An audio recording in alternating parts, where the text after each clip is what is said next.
some people that are online and have been for a while, and they're wondering, how do I take my business offline? How do I connect with my customers beyond just Instagram and my website? And this video is for you.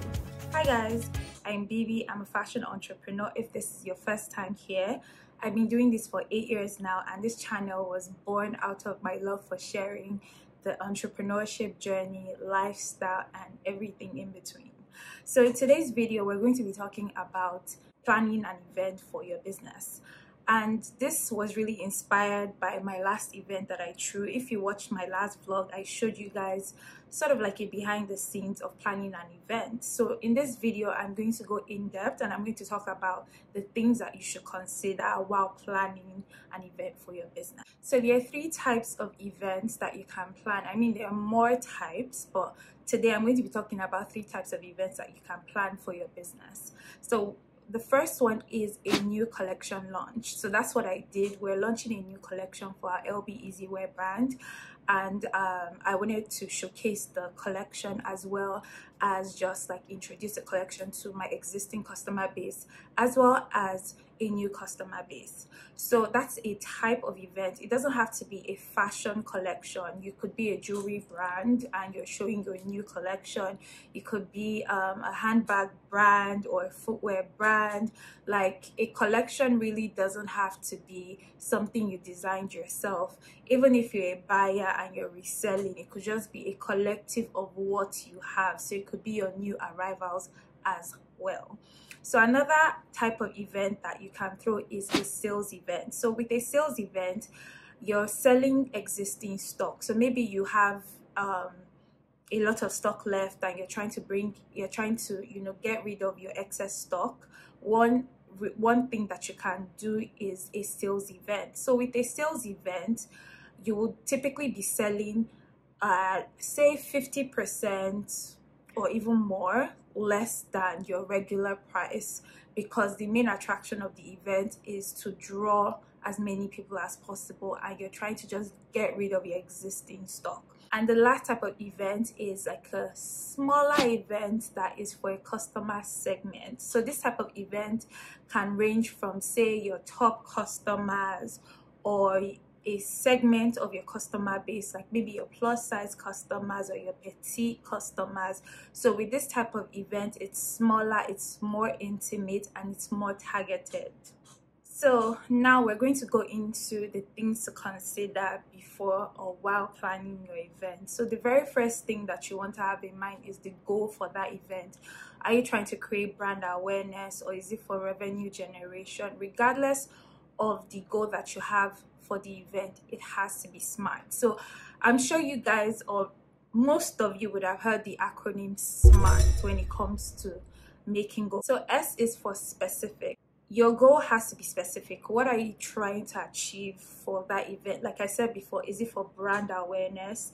Is it for revenue generation? And the next point, M, is measurable. So measurable means that you have to be able to make sure that those specific goals that you have can be tracked, they can be measured, you can know how well you did by measuring it. So what are the metrics? What are your key performance indexes? Say your goal is revenue generation. How do you intend to measure revenue generation? That's even quite specific, because you can just check your sales for the day, but there are other metrics that you might be looking at. For instance, if you're looking at brand awareness, you're looking at foot traffic, how many people came, did you get their contacts, you're looking at the ratio of people that shopped to people that came. There are different metrics, and it really depends on the goals for your business, but you have to ensure that they're measurable.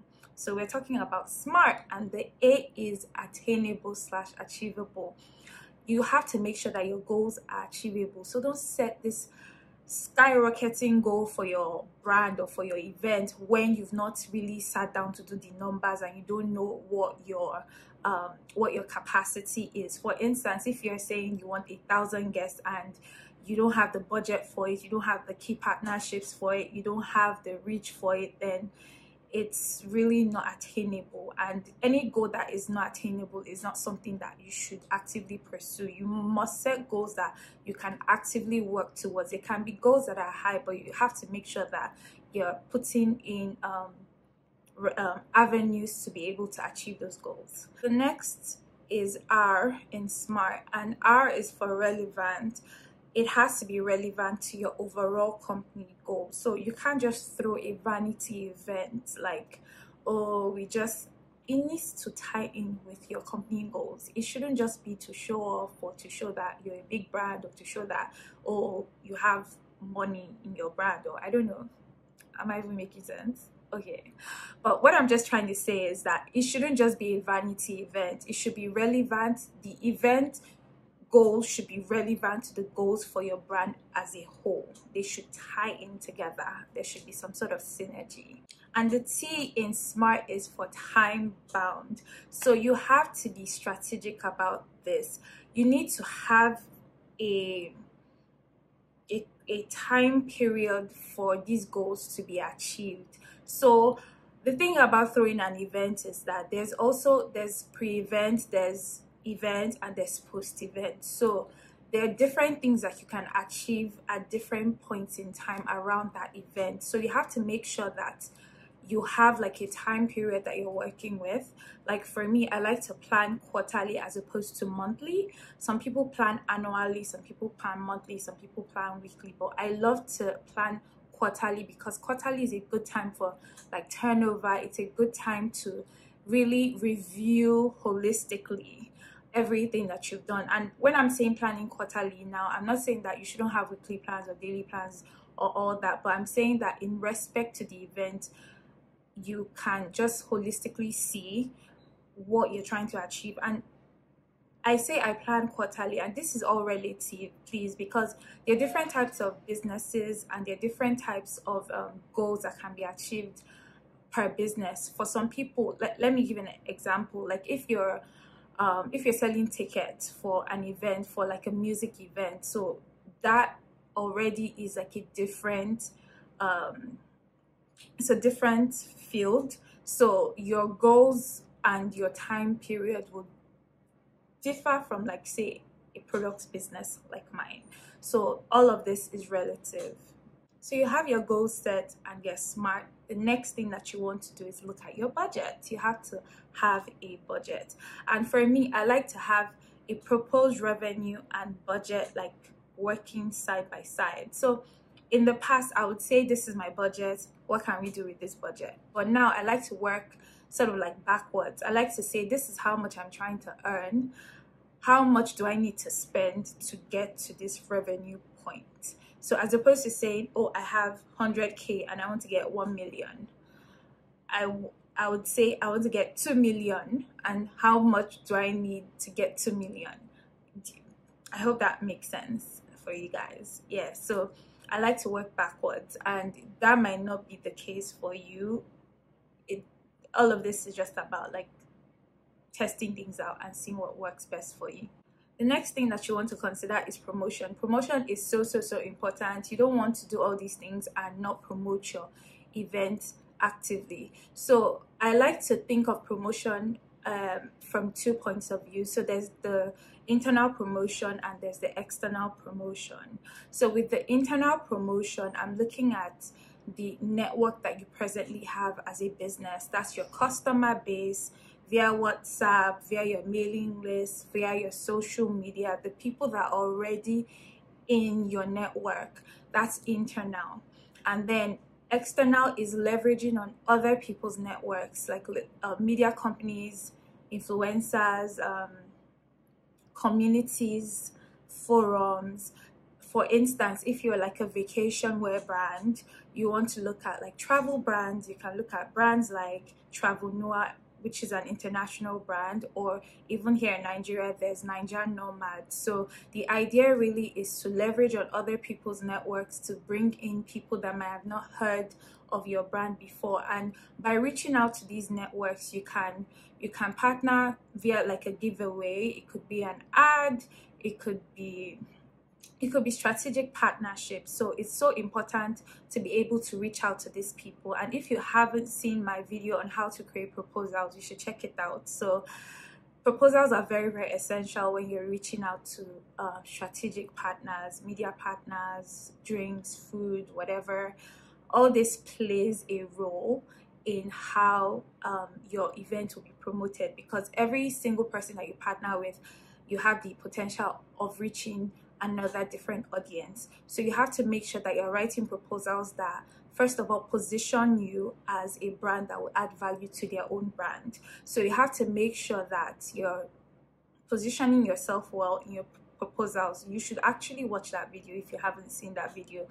I write proposals a lot for my brand. I've worked with our last event, I worked with Feroz, and we've worked with Cointreau, we've worked with Sweet Kiwi, we've worked with Absolute, we've worked with so many different brands. We've worked with Black Opal. So we've worked with different brands, and this is because we've been able to reach out to them and propose something that seems attractive to them to want to partner with us. And some people might say, oh, your brand is more established, blah blah blah, but guess what, I started from somewhere. So you have to be able to craft something with what you presently have. And I just believe reaching out to people, and you never know, like, so you have, write down a list of potential partnerships that you like to do for your event, craft a proposal, watch that, like I've said it before, watch that video and create a proposal and let me know. The next thing is selecting a date for your event. So you have to be strategic about selecting a date. So this is a trick, don't tell anybody, just for you people watching my video. I like to set my, I don't know if you guys already know this, but this is something that I like to do. I like to set my event dates or product launch dates around payday. So I know that people are more liquid with cash and they're going to spend more. So this is, and abroad, people get paid on a weekly basis. Most people get their paychecks on Friday. So if you're like abroad or you're targeting like American customers, you're looking at Friday, Saturday for product launches. So you have to be strategic. And aside from that, there are also other things to consider, like your target audience. For instance, if you're reaching out to moms, you have to know that, okay, weekends might not work for them, or you have to just factor a lot of things. You need to like look at, oh, who am I selling to and what time do you think they would work best. And you could even do a survey. You can ask, you can do an Instagram poll and say what day works better for you guys. So the next thing that you want to consider is the venue. So in considering the venue, there are a bunch of things to consider, like how big the space is and the ambience. Ambience is so important. So I've done a couple of events, so I have enough data to tell you that people will shop more when the ambience is good. So when people are uncomfortable or they're just in a rush to go, they might not shop as much as they would shop where like they feel comfortable and they can relax and they can get, they can get dressed. And the thing is, especially if you're a fashion brand, that trying on, that dressing room moment is actually a moment. They need to feel comfortable. They need to, because that whole experience, you're translating it to that outfit. So fashion is not just practical. Fashion is also psychological. So if they're feeling like stuffy or they're feeling uncomfortable, they might translate that to that outfit that they're wearing, and they might end up not getting that outfit. So it's important to have the environment in mind. Make sure that it's comfortable, it's cool, it's just relaxing. If you're doing an outdoor event, make sure that there's shade. Make sure that if it's a really sunny day, make sure that there are fans. Just have all these things in mind. But another thing to consider is that when you're looking for a space, is that the nicer the space is, the less you have to decorate. So if it's a really beat down space, you'll probably have to do more in terms of decoration. So I would advise to go for a space that already looks nice as is. And when I say nice, I'm not saying that it has like the biggest like decor or the fanciest spot. I'm just saying the floors are clean, the walls are clean, everything is just like set, like you don't have to do too much. because especially when you're a small business, and especially if it's your first time, you don't want to spend a lot on decoration. So for our last event, we had like quite a budget for decoration, and that's because it was a major event for us. But we've had events that were smaller that we didn't even do any decor at all. So the space really counts. You need to factor that in when you're looking for a space for your venue. So if the button is still red down, it means that you haven't subscribed. So make sure you subscribe to this channel, hit the like button, comment, all the good stuff. Thank you for watching. I'll see you guys in my next video. Bye.